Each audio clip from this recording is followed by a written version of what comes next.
ceux qui croient en Dieu doivent être des artisans de paix et des pacificateurs, a rappelé le pape ce mercredi matin devant quelques 20 000 fidèles venus assister à l'audience générale place Saint-Pierre. La catéchèse de Benoît XVI portait sur la vie et l'œuvre de saint Laurent de Brindisi, théologien et prédicateur capucin du XVIe-XVIIe siècle, connu pour ses actions de paix. Aujourd'hui, comme au temps de saint Laurent, a-t-il expliqué, le monde a grand besoin d'hommes et de femmes pacifiques et artisans de paix.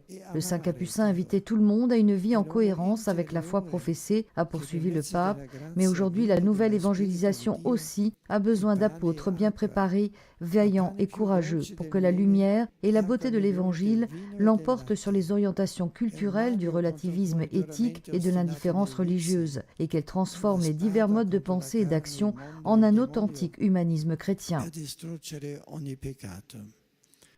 Saint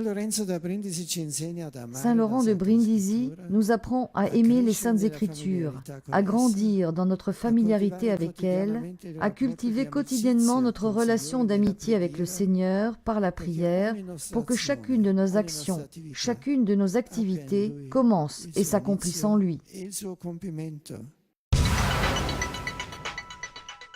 À 100 mètres de la grotte de l'Annonciation se trouve l'église Saint-Joseph. Une tradition orale attribue ce lieu à Joseph dans la mesure où ce serait le lieu où il travaillait, son atelier. La tradition de l'église Saint-Joseph à Nazareth n'est pas si ancienne. C'est une tradition que les franciscains ont trouvée au début du XVIIe siècle, mais qu'on ne repère pas dans les écrits des pèlerins des siècles précédents. Cela signifie que la tradition populaire voyait dans un certain endroit l'atelier de Saint-Joseph, le lieu où Saint-Joseph travaillait le bois et enseignait le travail de charpentier à son propre fils, comme c'était le devoir de tout bon juif d'enseigner son métier à son fils. Un peu plus loin, chez les Sœurs de Nazareth, se trouve ce que l'on appelle traditionnellement le tombeau du juste. La tradition veut que ce juste en question soit Saint-Joseph. Il s'agirait de sa sépulture. Des écrits anciens de nature apocryphe racontent comment Jésus aurait arrêté de prêcher et serait revenu pendant un temps à Nazareth pour s'occuper de son père qui était sur le point de mourir et pour ensuite l'enterrer, remplissant ainsi le devoir de tout bon fils juif à l'égard de son père. Par conséquent, la mémoire de la tombe du juste rappelle de nombreux éléments qui appartiennent à la tradition de Nazareth. Mais là aussi, d'un point de vue strictement archéologique, il est difficile de démontrer à 100% l'authenticité du lieu. Autre lieu saint traditionnel de Nazareth, la synagogue. Lieu où, selon les évangiles, Jésus est venu prêcher. Ce lieu traditionnel a été conservé pendant très longtemps. Déjà, les pèlerins des premiers siècles nous rappellent qu'ils visitaient cette synagogue. Les pèlerins du Moyen-Âge également. Aujourd'hui, il y a une église appartenant aux Grecs orthodoxes qui a été construite sur ce lieu traditionnel. Mais notre préoccupation est qu'il n'y a pas eu de parfaite continuité au long des siècles de la présence des chrétiens à cet endroit-là. Peut-être que le lieu aurait changé.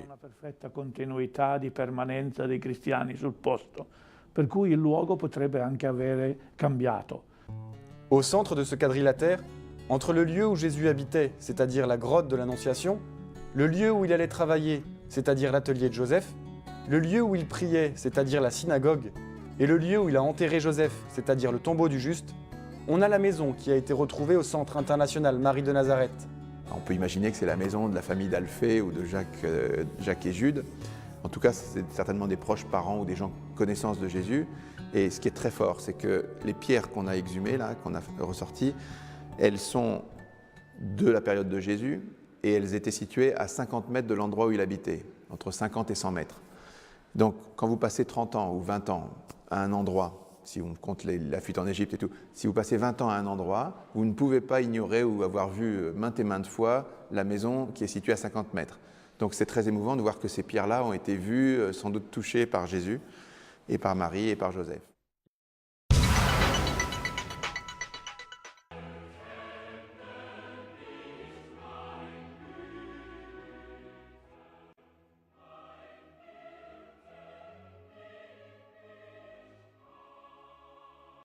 À Jérusalem, le début du carême est comme symbolisé par l'ouverture du Saint-Sépulcre et ritualisé par l'entrée des célébrants des différentes églises. Une organisation précise, à des horaires précis, quand, comme cette année, la date de Pâques est la même pour les catholiques et les orthodoxes. C'est le samedi 12 mars au soir. Les premiers à entrer sont ceux qu'on appelle encore les latins, soit l'Église catholique romaine, avec les frères mineurs de la custodie de Terre Sainte, qui accompagnent et introduisent dans la basilique l'évêque auxiliaire émérite Kamal Batish, le clergé de Jérusalem et les séminaristes. Puis c'est au tour des Grecs orthodoxes, des Coptes, des Syriaques et des Arméniens. Tous arrivent au Saint-Sépulcre en procession après avoir traversé les quartiers de la vieille ville, guidés par les kawas, le piquet d'honneur qui les escorte et rythme leurs pas. Après l'entrée, chaque groupe célèbre son propre rite d'introduction à la pierre de l'onction, qui rappelle l'endroit où le corps du Christ a été déposé après la crucifixion. Cette fois-ci, l'entrée a revêtu une signification symbolique, marquant le début solennel des célébrations liturgiques du carême, mais le rite reprend à la lettre celui de l'accueil des groupes de pèlerins qui, guidés par leur évêque, arrivent au Saint-Sépulcre. Tandis que les Arméniens complètent leur entrée, les Latins commencent la procession qui, pour l'occasion, est agrémentée de chants et de la musique d'orgue durant toutes les stations, avec cette particularité à la fin qui consiste à tourner 3 fois autour de l'édicule du Saint-Sépulcre. Coptes, Grecs orthodoxes et Syriaques poursuivaient aussi leur célébration, soit en même temps en des endroits différents de la basilique ou au même endroit mais à des moments différents. Cette superposition des liturgies entraîne une explosion de sons, de chants, de couleurs, de parfums qui constitue l'atmosphère spécifique de cette église. Un contraste religieux unique qui, s'il n'imite pas la symphonie des corps célestes dans sa forme, l'illustre bien de par la dévotion qui y règne.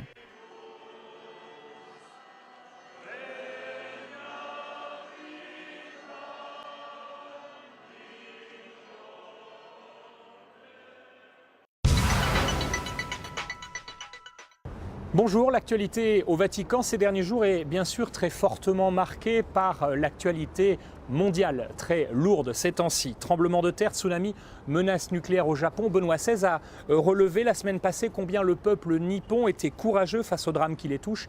Il a aussi fait un don conséquent pour venir en aide aux victimes. Mais c'est aussi et surtout la révolte de nombreux pays arabes qui est dans tous les esprits et plus récemment les bombardements de la coalition occidentale sur la Libye du colonel Kadhafi. On sait que la diplomatie du Saint-Siège est d'ordinaire peu friande de communiqués bruyants. Alors pour comprendre les choix diplomatiques du Vatican, outre les appels fréquents lancés par le pape à l'audience générale ou à l'Angélus, eh bien il faut bien souvent lire entre les lignes de l'Osservatore Romano, le quotidien du Vatican, ou des reportages de Radio Vatican. C'est ainsi que la radio du pape, peu après le lancement des bombardements en Libye, a mis en avant un discours prononcé il y a 3 ans par Benoît XVI, un discours dans lequel, devant l'ONU, Benoît XVI justifiait le droit d'ingérence. Le pape lui-même, il y a une semaine, à l'Angélus, n'a pas condamné cette opération. On se souvient d'un Jean-Paul II tapant du poing sur son pupitre pour critiquer et dénoncer la guerre américaine en Irak ou encore l'intervention militaire en Afghanistan. Mais le pape Benoît XVI, lui, a encouragé cette fois-ci à ce que cette intervention militaire soit strictement humanitaire. À l'Angélus, il a ainsi lancé un appel pressant à ceux qui ont des responsabilités politiques et militaires afin qu'ils se préoccupent avant tout, a-t-il dit, de la sécurité des citoyens. Mais les jours ont passé, la situation est devenue plus complexe et c'est l'Osservatore Romano qui a critiqué l'opération militaire internationale en Libye, pointant du doigt la confusion et les divisions de la coalition ainsi que la hâte et le manque de coordination. Et c'est la France en premier lieu qui a été accusée de jouer cavalier seul et de ne pas accepter, du moins au début, un commandement de l'OTAN. Toujours est-il que les paroles les plus fortes, les plus émouvantes et les plus légitimes peut-être aussi sont arrivées de Tripoli où le vicaire apostolique, l'évêque en charge de la toute petite communauté catholique locale, a affirmé, a soutenu que les bombes ne résoudraient rien. Monseigneur Martinelli qui a appelé au dialogue avec les autorités libyennes. Je vous dis à la semaine prochaine.